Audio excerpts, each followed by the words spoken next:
Junie B, first grader. Jingle bells, Batman smells. P.S. So does May. Chapter 1. Peace and Goodwill. Tuesday. Dear first grade journal. Yay, yay, hooray! Today is the last week before winter break. Winter break is the school word for, I gotta get out of this place, I tell you, because Blabbermouth May is driving me crazy. She is tattletaling on me almost every day. That's how come yesterday, I chased her down on the playground and I threw grass on her head. It was very fun. Except, I hope Santa did not see me do that. That guy watches me like a hawk this time of year. From Junie B, first grader. P.S. Hey, wait, I almost forgot. Today, all the first graders are going to sing holiday songs together. That will be a hoot, I tell you, because... Just then, I quick stopped writing because I couldn't believe my eyeballs. That Snoopy head May was stretching her neck across the aisle and she was reading my journal page. I slammed my book shut speedy fast. This is none of your beeswax, sister, I said. But May was already jumping out of her chair. Mr. Scary, she hollered real loud. Junie Jones wrote a bad name about me in her journal. She wrote that I am a bladdermouth, and a bladdermouth is not a nice word. I rolled my eyes at that dumb comment. It's not bladdermouth, it's blabbermouth, May. Blabbermouth is spelled with B's, not D's. Mr. Scary stood up at his desk. Girls, please, he said. Then he was going to growl at us probably, but the phone rang from the office and he had to answer it. I crossed my arms at May. B is the same letter you always forget when you say my name, remember? And so maybe I should use B in a sentence for you. I leaned close to her eardrum. Dear Blabbermouth May, my name is Junie B. Jones. How come you can't remember B's, huh, May, huh? Are you a blockhead or something? May's face got very puffery. Then all of a sudden, she grabbed my journal right off my desk and she started to rip out the page.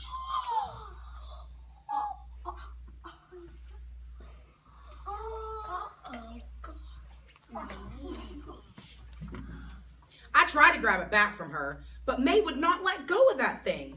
And so me and her got into a little tuggle. I pulled real hard. Then May pulled harder, and then I pulled and pulled with all of my might, and me and my journal went flying back to my seat. I hugged my book all safe and sound, but something did not feel right. I looked down. During the tuggle, May's sweater sleeve accidentally got hooked on my thumb. And so, oh no, her sleeve got stretched across the aisle with me.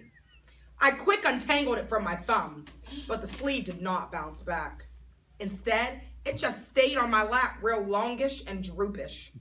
I did a gulp at that thing. Then, very slow, I looked over at May, and kaboom, her whole stack blew off. She exploded out of her seat, and she hollered at the top of her lungs, Mr. Scary! Junie Jones wrecked my sweater sleeve! Mr. Scary hung up the phone. I quick wadded up May's sleeve, and I tried to give it back to her, but she wouldn't even take it. And so the sweater sleeve unrolled itself onto the floor. May's eyeballs popped out of her head. Ah! It's all the way to the floor, she yelled. It's ruined, it's ruined, my sweater is ruined. I tapped my fingers, very thinking. Well, the whole sweater isn't ruined, actually.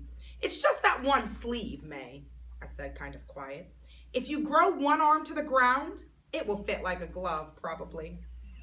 May opened her mouth to holler again, but Mr. Scary was already hurrying down the row. He did not say a word to us. Instead, he took May and me by our hands and he brushed us into the hall. May's sweater sleeve dragged on the floor behind her. I picked it up real limp. Look at this. Just look at it, Mr. Scary. Junie Jones wrecked my sweater. Junie Jones wrecks everything. I did a mad breath. I do not wreck everything, I said. And anyway, this wasn't even my fault. You're the one who started it, May. You're the one who stole my journal. Mr. Scary looked down at me. Stole, he said. The word is stole, Junie B, not stoled. I sucked in my cheeks, because now was not the time for grammar. Fine, she stole my journal, I said. She just grabbed it right off my desk and she tried to rip a page out. May kept on arguing. But I only took her journal because she wrote a bad name about me, she said. I stamped my foot. But May wouldn't even know that name if she didn't snoop, I said. Snooping in someone's journal is an invasion of their piracy. Mr. Scary did a little frown. Privacy, he said. It's an invasion of privacy, Junie B, not piracy. I threw my head back. For the love of Pete, can't you just let it go? I'm trying to make a point here. Mr. Scary glared his eyes. He said for me to calm myself down. I jumped all the way in the air. I am calm, I hollered back.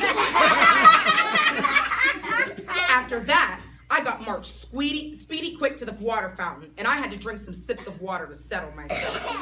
I drank and settled. Then I wiped off my mouth, and I rocked back and forth on my feet, kind of nervous. Sorry, I said real quiet. Sorry I got mad, Mr. Scary. I looked up at him.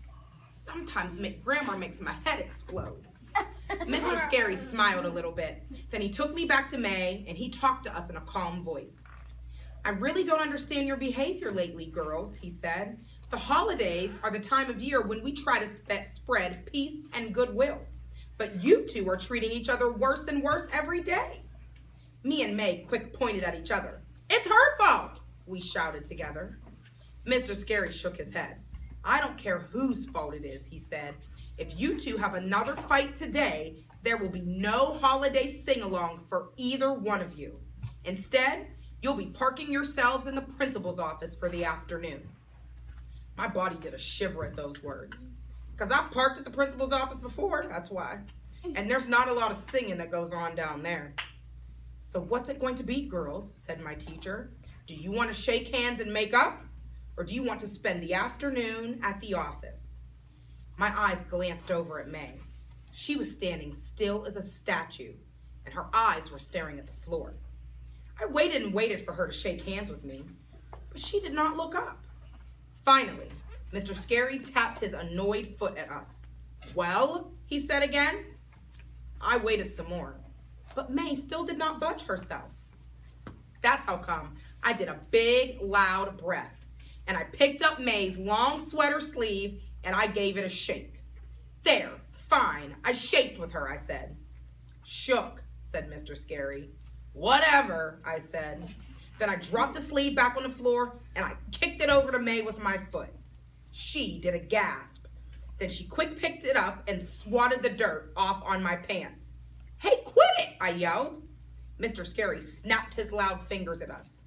May stopped swatting. I was just getting the dust out, she said. Mr. Scary filled his cheeks with air, and then he let it out real slow. Then he took us by our hands again, and we walked back to room 1. Peace and goodwill do not come easy.